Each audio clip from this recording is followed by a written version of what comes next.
শালা এক একটা সময় ইলিশের সাথে মিলিয়ে দেয় আমার। তোর তো তবু ভালো, কি ভালো।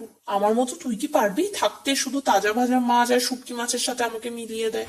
ধুর, আমাকে দেখ সবকিছুতে মিলিয়ে দেয়। বেশ, ভর্তা তো বানায় না?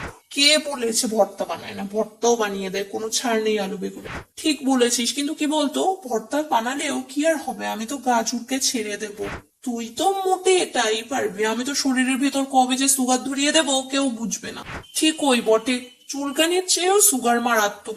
মারাত্মক শুধু নয়, সুগার যত শরীরের অঙ্গ প্রত্যঙ্গ আছে না সব শেষ করে দেয়।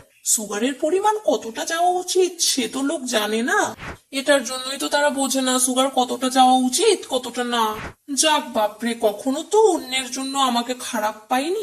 আমি শরীরের কিচ্ছু রাখি না, আমি স্কিনের কিচ্ছু রাখি না। বেশ বেশ, আমার মতো তো খতরনাক হতে পারবি না, আমায় দেখে নেই বেশ ভালোভাবে, শরীরের সবকিছুই নষ্ট করে নি। না বাবা, এত ক্ষতি করে কি হবে। বেশ, তবে তুই তোর মতোই থাক না বাপু, এত খারাপ কি হতে বলেছে। নিজের মতোই ভালো আছি, কোনো স্টার্চ নেই, কিন্তু তোর মধ্যে থাকা স্টার্চ তো জীব শরীরের সবকিছু শেষ করে দেয়। ভালো ভালোর মতোই থাকো বাপু। Please like, comment, share and subscribe.